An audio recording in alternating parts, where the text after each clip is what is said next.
The Life and Sad Ending of Bobby Goldsboro. Bobby Goldsboro was born Robert Charles Goldsboro on January 18, 1941, in Marianna, Florida, USA. He is the younger son of Grace Wellen and Charles Edward Cawthorn Goldsboro, who owned and operated a flower shop.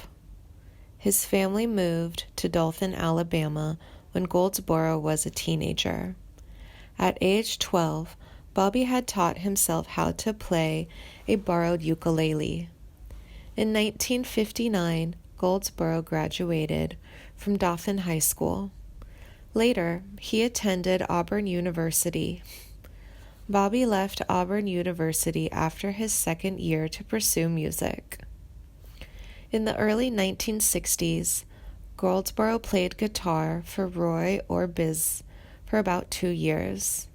He first reached the U.S. chart with the hit called Molly in 1962.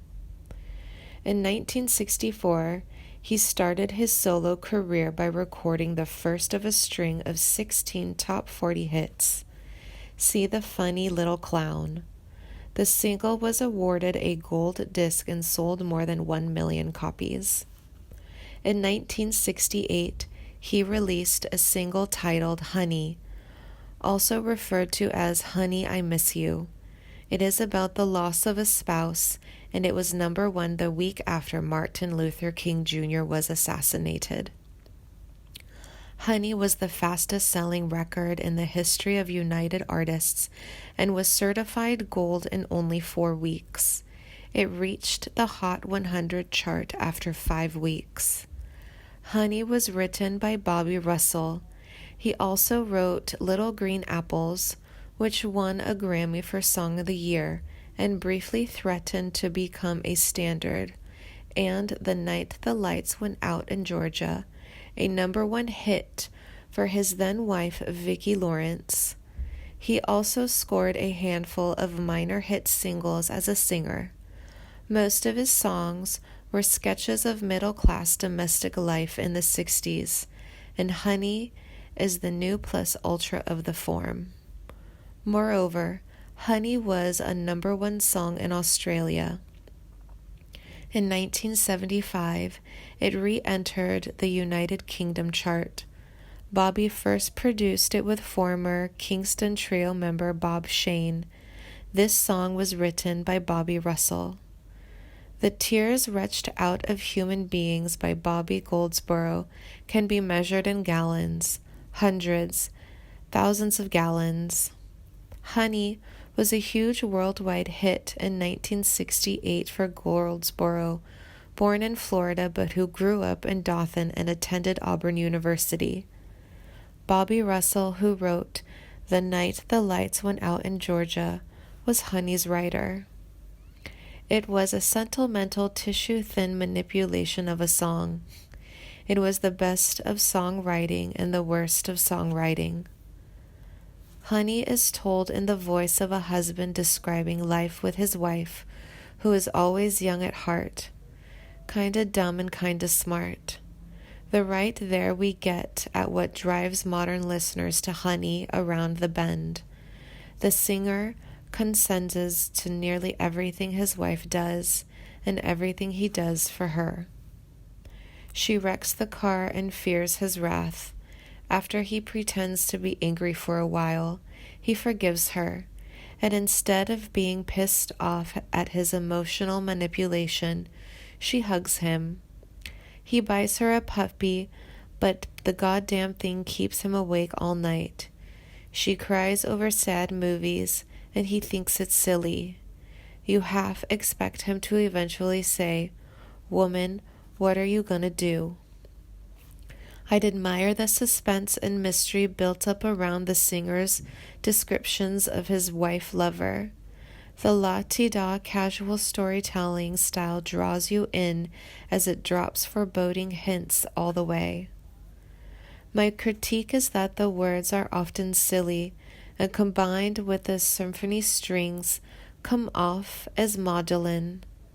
And the casual storytelling style, once you get the whole picture, is kind of creepy. That said, the songwriter used some deft devices to make this sad. For example, never really telling us what happened to require our brains to think harder to speculate what happened to La Ode to Billy Joe. My mother, a longtime educator, gave me this album recently, but we used to cry in the car over it decades ago. It was a #1 hit in the U.S. and charted all over the world. In 1973, he released a song, Summer the First Time. It reached #1 in the UK and was a top 25 hit in the US. The single was a reminiscence about a 17-year-old boy's first sexual experience. From 1973 to 1975, Bobby hosted the Bobby Goldsboro Show, a successful syndicated television variety series. In 1995, Goldsboro launched the 52-episode children's series, The Swamp Critters of Lost Lagoon. The program aired on the Learning Channel and PBS from November 4th, 1995 to December 27th, 1997. Instead of getting investors to back it, Bobby funded the Swamp Critters of Lost Lagoon using his own money. Also, each of the main characters' costumes heads contained animatronics that were worth about $21,000. In the 1990s, Bobby composed the music for Evening Shade, an American television sitcom that aired from September 21st, 1990 to May 23rd, 1994 on CBS. The series enjoyed strong ratings during its entire run.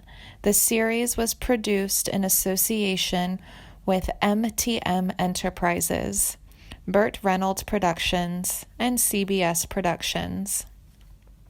In 1999, Goldsboro was inducted into the Alabama Music Hall of Fame. Bobby Goldsboro was married to Mary Alice Watson Goldsboro, but they divorced in 1982.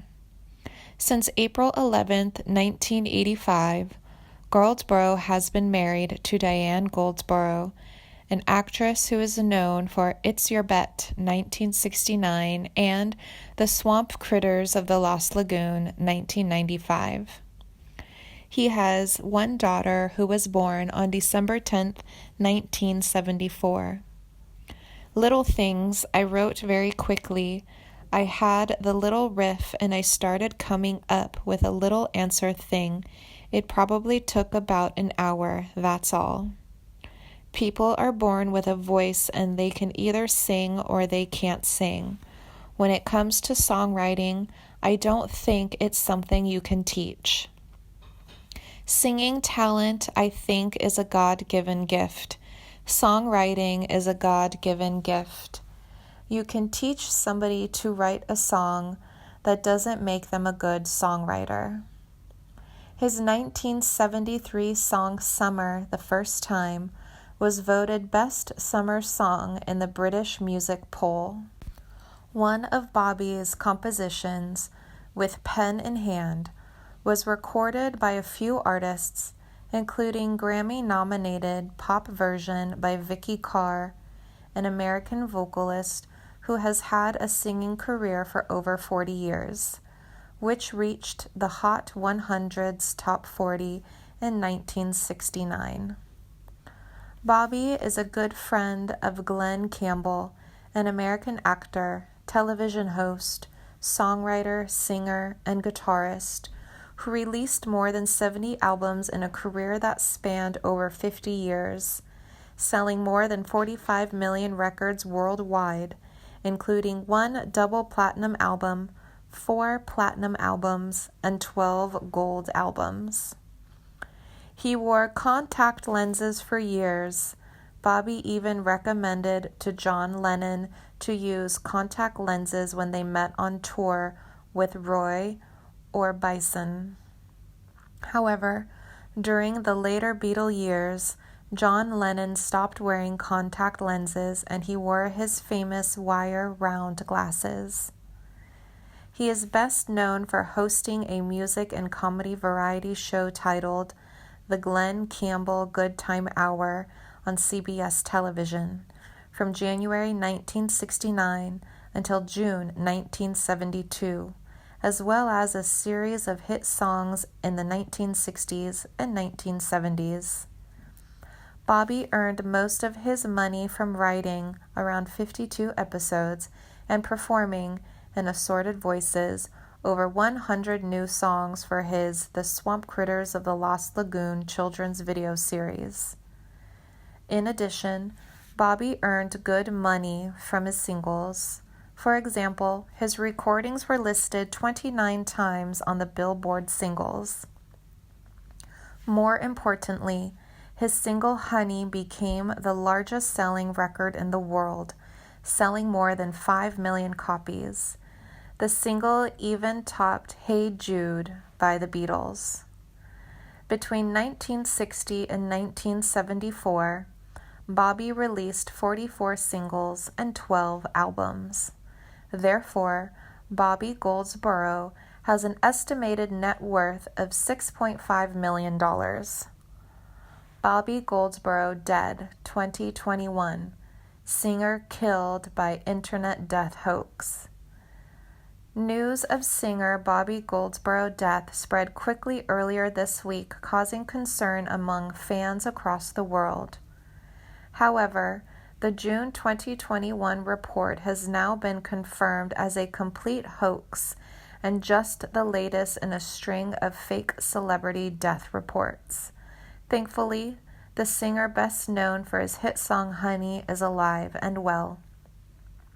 Rumors of the singer's alleged demise gained traction on Sunday after a R.I.P. Bobby Goldsboro Facebook page attracted nearly 1 million of likes. Those who read the About page were given a believable account of the American singer's passing. On Monday, June 7th, the singer's reps officially confirmed that Bobby Goldsboro is not dead. He joins the long list of celebrities who have been victimized by this hoax. He's still alive and well. Stop believing what you see on the internet, they said.